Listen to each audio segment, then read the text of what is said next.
Yeah. We are going to be answering a question from a girl called Laura. So what I'm going to do is I'm going to get Laura to read it. So the first thing that we want to say is that Laura, that was the right way to ask us a question.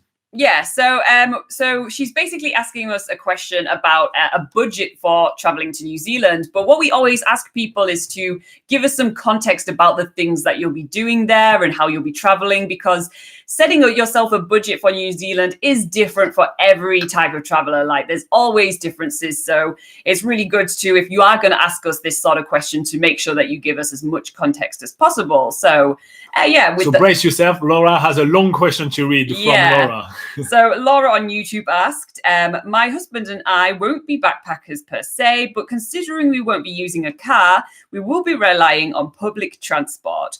We're hoping to go to Wellington for a week as tourists. We plan on staying in an Airbnb or a hotel with a full kitchen so we could eat most of our meals at our accommodation. I'm thinking 2 meals a day at home and 1 out a day. We're in Australia, so we won't have huge costs with airline prices if we book at the right time. As for tours, I may do a Lord of the Rings related tour, but still researching to see what's the best fit for me and what the reviews are on the ones in Wellington. I plan on hiking and walking most places. We're cleaners, so we're used to being quite active and on our feet a lot. We're not huge souvenir people unless it's really unique and not too touristy feeling. No Wellington magnets for us, maybe something out of the Wetter gift shop. So how much money would you think we should budget for what I described? Thank you.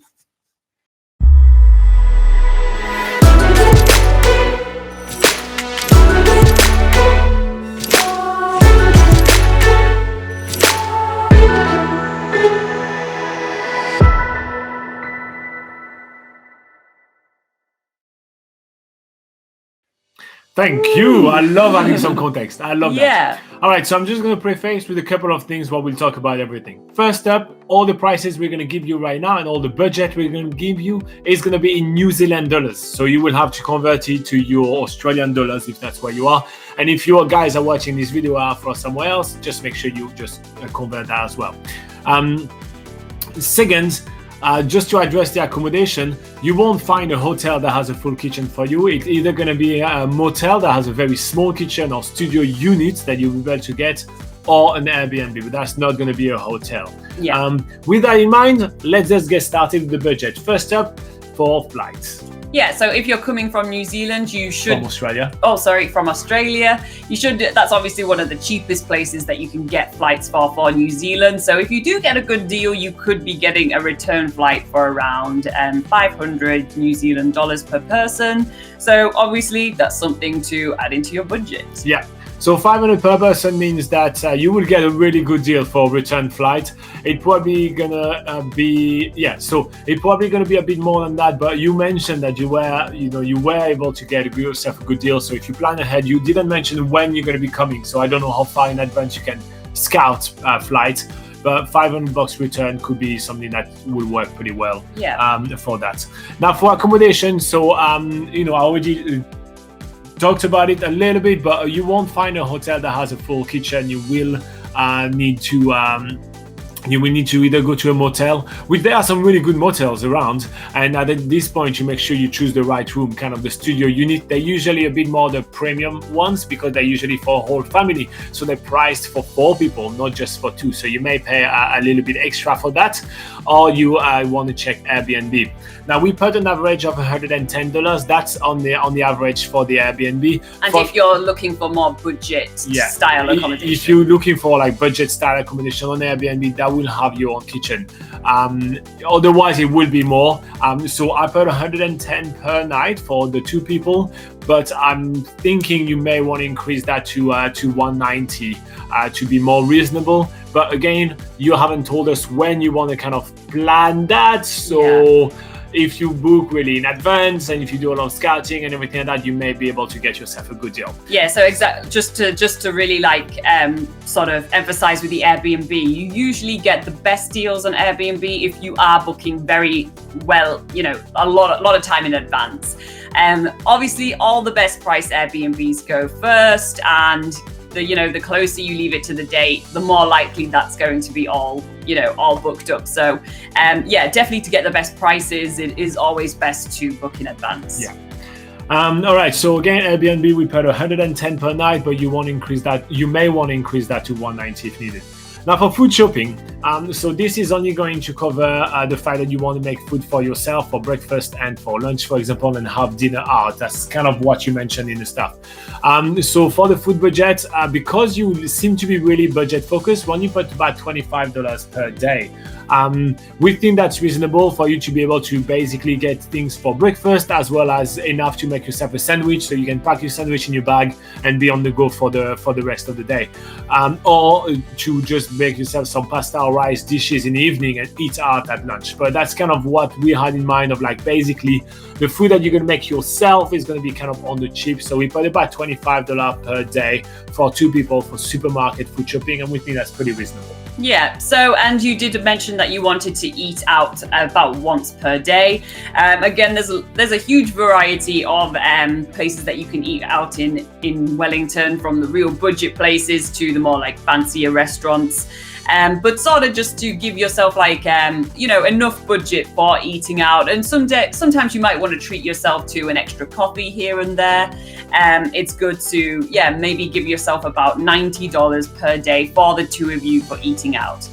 So to give you an example on how we thought about this one, right?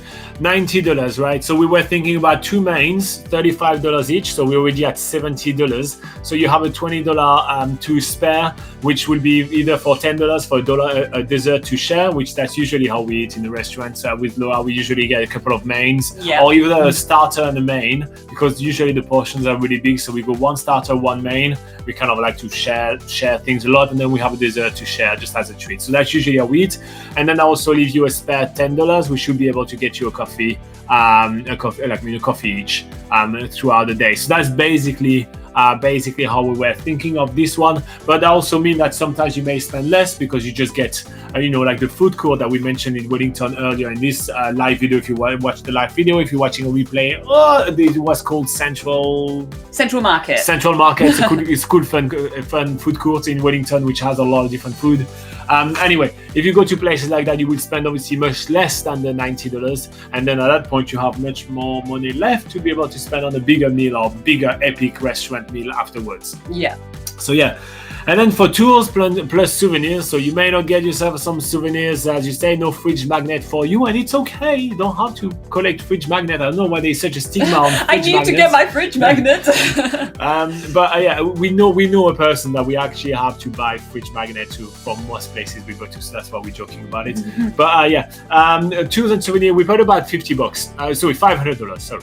$50. We paid $500 because tours tend to be a little bit more expensive. For example, you want to visit the Weta Caves, if I'm correct, about $70 per person. Is that? Yeah, for the Weta Workshop tour. Weta Workshop, So it's about $70 per person. So we're already at $140 right here. If you do another tour, like a half-day tour or something like around Wellington, that could be about the same price again, or even a little bit more.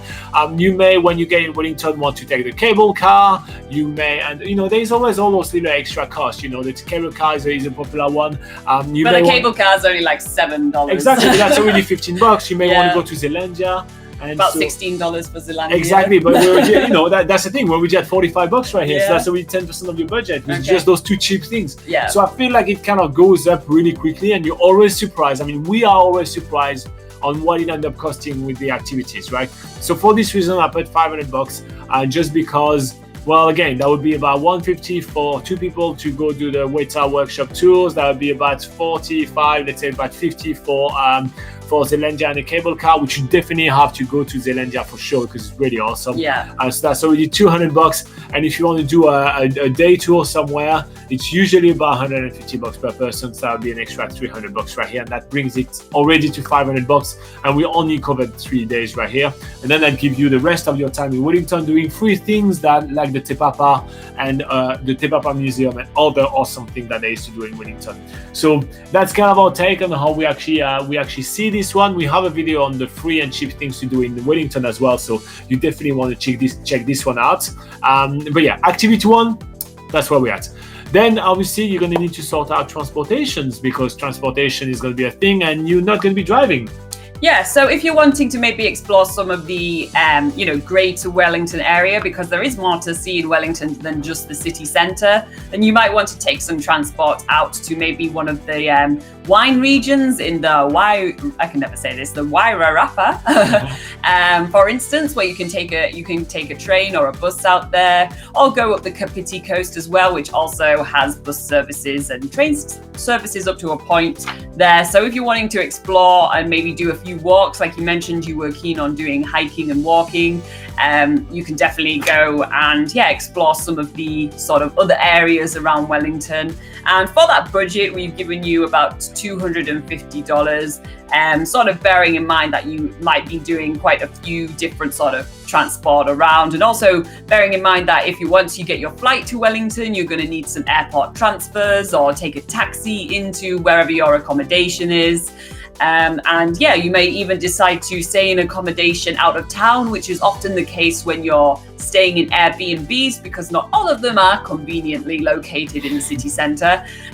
So you might need to, for instance, take a bus quite often if you're staying in one of the Airbnbs in the suburbs, or you might want to take a taxi. So just to make sure that you do have sort of enough in your budget, and really thinking of like the most you're going to spend, it is going to be about $250. But that doesn't really necessarily mean that you will spend that much. It's just making sure that you have enough in your budget to do so.